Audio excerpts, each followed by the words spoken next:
A gente vai falar com o CFO da Aura, o Kleber Cardoso, que está conectado com a gente. O Kleber vai falar um pouquinho dos resultados e das políticas financeiras da Aura. Kleber, muito bom dia para você aí. Pode começar a sua apresentação. Obrigada. Obrigado, bom dia, Fabiana. Bom dia a todos. Eu sou o Kleber Cardoso, CFO da Aura Minerals. Mais uma vez, obrigado pela presença de todos nessa manhã de hoje aqui com a gente para ouvir um pouco sobre a Aura. Aqui na minha apresentação, eu vou tratar sobre dois temas. Vou falar um pouquinho de alocação de capital. Alocação de capital é um tema que o Rodrigo tocou algumas vezes durante a apresentação dele. O Glauber também falou sobre a alocação de capital, quando falou um pouco dos projetos Almas e do projeto Matupá e os retornos esperados. Mas aqui na minha apresentação vou entrar um pouquinho em relação ao processo. Então, o que eu quero dizer com o processo? Onde a Aura procura alocar seu capital e o que é levado em consideração durante esse processo de alocação de capital? Quais metas e quais objetivos nós buscamos ter? E um segundo tema, eu vou falar um pouquinho, até mais resumido, por questão de restrição de tempo, sobre governança corporativa, também dando continuidade a um tema aí que foi apresentado pela Aura, pela Paula. Então, começando aqui minha apresentação, falando então de alocação de capital, aonde a Aura busca alocar o caixa que é gerado pelas suas operações. Hoje nós alocamos o capital aí em três destinos, temos três usos para o capital que é gerado pelas nossas operações. Primeiro, manutenção dos nossos negócios. O que tem em manutenção dos nossos negócios? Nós temos aí o CAPEX de manutenção, então que a gente precisa investir para manter a capacidade de produção das nossas operações. Nós temos eventuais necessidades de capital de giro para manter as operações ou para crescê-las. Nós temos também aí os impostos que são pagos em Brasil, Honduras e México, as diferentes jurisdições, sobre o lucro que temos nessas operações. Um outro uso que fazemos para o caixa gerado para a companhia, a expansão dos nossos negócios. O que está aí dentro de expansão dos nossos negócios? A gente tem investimento para a expansão dos recursos e reservas minerais. Aí vocês vão se lembrar que o Glauber demonstrou, a gente tem um potencial grande em todos os nossos projetos, todas as nossas operações. Então, nós investimos para aumentar a vida útil das nossas minas. Também aí em business expansion, em crescimento dos nossos negócios, nós temos investimentos para aumentar a capacidade produtiva dos nossos projetos, das nossas operações. Exemplo mais recente, também já foi citado, o aumento que nós fizemos esse ano de 30% na capacidade de produção da mina de Aranzazu. E por fim, temos aí também investimentos em projetos Greenfield, como Almas ou Matupá, e eventuais fusões e aquisições que podem vir aí acontecer no futuro. E o terceiro bloco, o terceiro uso do caixa que é gerado pelas nossas operações é retorno para os nossos acionistas. Temos aí uma política de dividendos já estabelecida, temos pago dividendo, e aí sempre avaliamos a possibilidade de, quem sabe no futuro, inclusive, lançar um programa de recompras. Então, de uma maneira sumarizada, acho que muito simples, onde a companhia aloca o caixa nesses três usos. E qual que é o processo? O que nós levamos em consideração? O que é importante para que essa alocação seja bem feita? O que nós levamos em consideração é manutenção de saúde financeira da companhia. O que eu quero dizer com isso?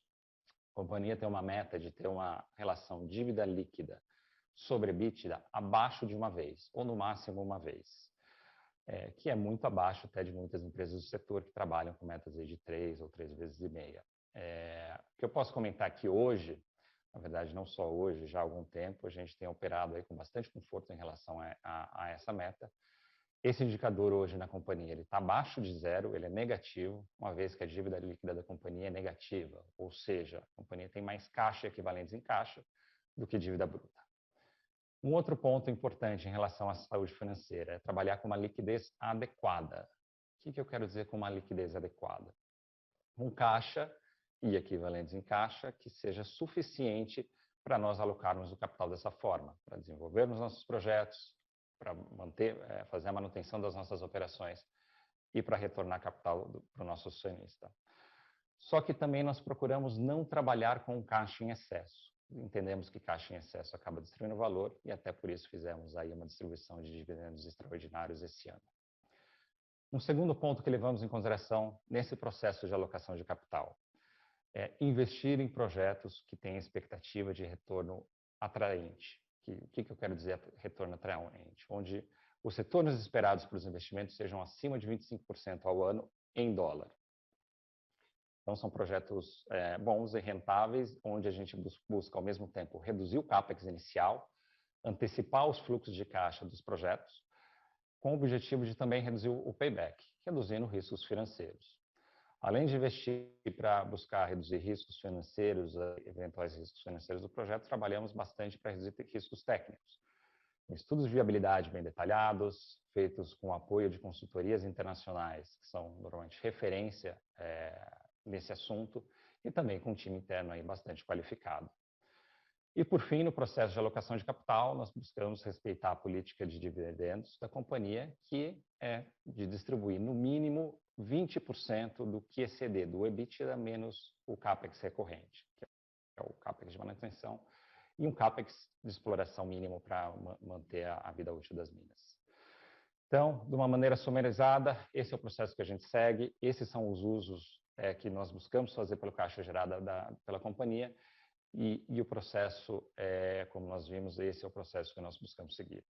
Agora, no próximo slide, a gente vai entender um pouco como que o que nós vimos aqui, que é um pouco de teoria, tem funcionado na prática. Vamos olhar um pouquinho como a companhia alocou seu capital durante o ano de 2021, os 9 primeiros anos de 2021, como a gente alocou o caixa gerado pelas operações e mais um excesso de caixa que nós tínhamos no começo desse ano.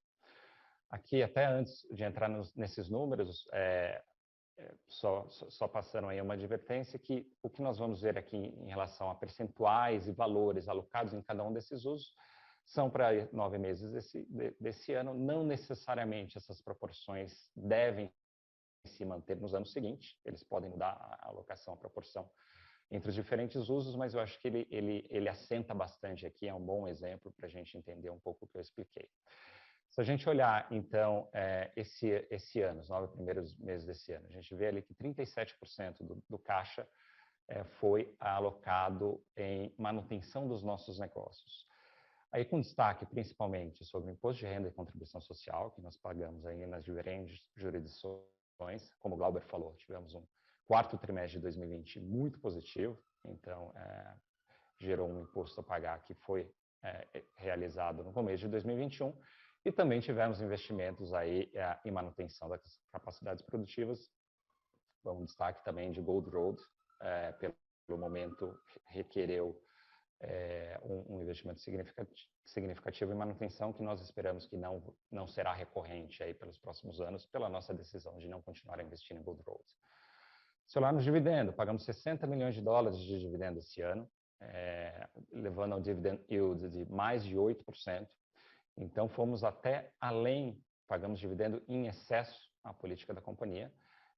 E por que isso? Como eu comentei, começamos o ano com um excesso em caixa, e esse excesso em caixa buscamos distribuir para os nossos acionistas, sem colocar em risco a saúde financeira da companhia. Um pouquinho mais para frente eu vou mostrar como se comportou os principais indicadores financeiros da companhia após o pagamento de dividendos.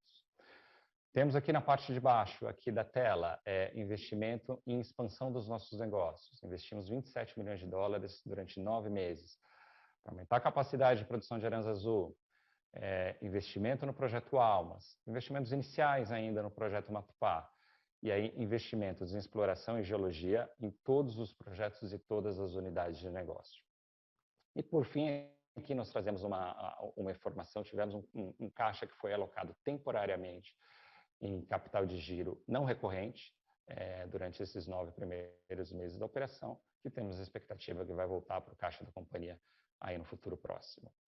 Agora, então, entendemos um pouco como funcionou na prática a alocação, onde alocamos o capital da companhia. Vamos olhar um pouco na prática, no próximo slide, como tem se comportado alguns indicadores financeiros da companhia durante esse mesmo período.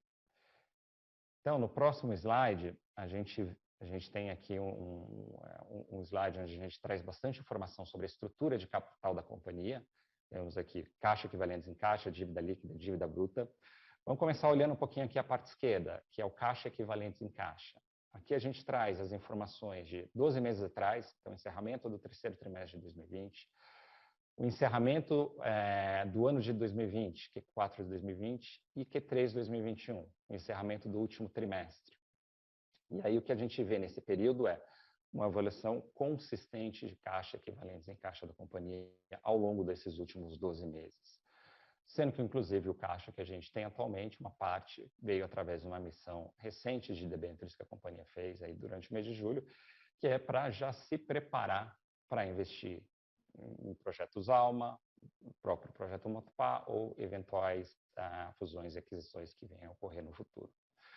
Ali do lado nós trazemos ali um Q3 pro forma, o Rodrigo falou um pouquinho, então é uma simulação, qual que seria o número do terceiro trimestre, considerando os 10 milhões de recebível que a companhia tem direito, que é uma informação pública que, inclusive, existe a expectativa de que isso vai acontecer aí entre o quarto trimestre desse ano, no máximo no começo do ano seguinte. Agora vamos mudar e vamos falar um pouquinho de dívida líquida, né? Esse gráfico que tem do meio. Quando a gente analisa a dívida líquida, a gente vê uma mensagem muito parecida. Então, é uma dívida líquida bastante saudável durante esse período. A gente vê que no terceiro trimestre de 2020, entre o terceiro trimestre de 2020 e o quarto trimestre de 2020, teve uma geração forte de caixa. A companhia terminou o ano passado com quase 50 milhões de caixa em excesso em relação à dívida. Até por isso, um dos motivos da decisão e o porquê distribuímos dividendos extraordinários para os nossos acionistas. E aí o que vemos, depois de 9 meses do ano de 2021, mesmo com pagamento de dividendos, tanto ordinário quanto extraordinário, investimento em expansão, investimento em manutenção dos nossos negócios, a gente continua com uma dívida líquida negativa. Então, bastante saudável e com bastante espaço para investir em relação à nossa meta de alavancagem de até uma vez a dívida sobre EBITDA. E ali do lado, pro forma, a mesma simulação que o Rodrigo também já comentou, qual que seria a nossa dívida líquida aí do terceiro trimestre de 2021, simulando o recebimento dos 10 milhões pela venda do serrote, excluindo a dívida líquida de Gold Road. Aí, fazendo esse exercício, a dívida teria encerrado em 40 milhões. O caixa líquido da companhia teria encerrado em 40 milhões de dólares no terceiro trimestre de 2021, até um número muito parecido com o caixa do início do ano. Por fim, temos aqui do lado direito o perfil da nossa dívida bruta. E quando a gente analisa a evolução da nossa dívida bruta, a gente vê também uma mensagem muito similar, uma dívida bruta ficando mais saudável. 12 meses atrás, 55% da nossa dívida bruta estava no curto prazo. Depois de 12 meses, o que vemos é que 74% da dívida bruta no longo prazo, ou seja, conseguimos alugar bastante o perfil da dívida da companhia ao longo desses 12 meses. E ali do lado, fazendo a mesma simulação, simulando o Gold Road, que tem uma dívida um pouco mais curta, tirando Gold Road do nosso balanço, a proporção de dívida alongada chega próximo a 80%. Então, bastante saudável o perfil de dívida. Olhando o custo de dívida, que é o último gráfico aí na parte inferior direito da tela, também uma mensagem muito parecida. A gente parte, um ano atrás, um custo de dívida de quase 10% ao ano, um custo de dívida até relativamente alto, principalmente devido a Gold Road. Gold Road tem uma dívida elevada, aí um custo implícito próximo de 16% ao ano. Apesar de Gold Road, nós fizemos um trabalho ao longo do ano de 2021 e reduzimos aí para pouco acima de 7% o nosso custo efetivo, incluindo essa dívida cara de Gold Road nesse número. E aí, o proforma que a gente traz, também fazendo essa simulação sem Gold Road. Sem Gold Road, o nosso custo de dívida já está abaixo de 6%. Uma evolução aí bastante interessante ao longo desses 12 meses também. E, por fim, no próximo slide, entendemos então um pouco como funciona na teoria, como tem funcionado na prática e agora o que esperar para frente, né? Eu comentei um pouco que para os anos seguintes a gente deve investir mais em Almas, investir mais em Matupá. O que a gente espera que aconteça com a nossa estrutura de capital? Aqui nesse slide eu trago um pouco uma linha do tempo dos principais investimentos da companhia nos seus principais projetos, desde ali de 2016, 2017 e olhando um pouco também para frente, 2021, 2022, 2023, 2024. Gostaria de começar essa página analisando aqui a parte de baixo, onde temos aqui o projeto Almas destacado em vermelho e o projeto Matupá destacado em azul. O projeto Almas, um pouco como o Rodrigo falou, um pouco como o Glauber falou, já começamos o investimento em 2021, devemos concentrar os investimentos em 2022, e um projeto com payback bastante curto. payback aí de 2 anos, ou seja, no começo de 2023, a Almas já deve começar a gerar caixa para pagar, para retornar o investimento no próprio projeto. E quando a gente olha a Matupá, o ciclo é um pouco diferente. Tivemos alguns investimentos marginais em 21, vamos ter em 22 e a concentração dos investimentos será no ano de 2023. Ou seja, quando a Almas desalavanca, é quando o Matupá começa a alavancar. De forma que nós temos a expectativa que a dívida da companhia ainda permanecerá em patamares saudáveis e, inclusive, com espaço para investimentos adicionais, se for o caso, além desses 2 projetos. Se olharmos um pouquinho a história da Aura, o Rodrigo mostrou um crescimento aí de 67% aí na nossa produção entre 2018 e 2020. A gente tem crescido exatamente dessa forma como a gente está planejando para frente. A gente vê aí que a gente colocou IPP, depois Aranzazu, um projeto depois do outro, focando em minimizar CAPEX, minimizar o período de payback e aumentar as taxas de retorno, de forma que, depois de 1 ano e meio ou 2 anos, fosse possível colocar o projeto seguinte em pé sem alavancar a companhia. Então, o que nós temos visto é a companhia tem crescido, conseguido pagar dividendo e, como nós vimos, os indicadores de liquidez e alavancagem bastante saudáveis. E é o que a gente espera para frente. Com isso, eu termino a minha sessão aqui de alocação de capital e vou entrar num outro tópico bastante importante aqui para a gente também, que é governança corporativa. Até pela restrição do tempo, eu trago aqui um slide para falar de governança corporativa, um slide bastante abrangente, que podemos aí ver na próxima página. A Paula já tocou um pouco nesse tópico, mas eu vou tentar trazer um sumário. Quando falamos de governança corporativa aqui na Aura, o que a gente tem em mente? Então, aqui eu trago nesse slide, para facilitar a comunicação, 2 vertentes. Uma que eu chamo externa e outra que eu chamo interna. O que seria a vertente externa? É todo o arcabouço legal, regulatório, a qual a companhia está exposta e deve obedecer.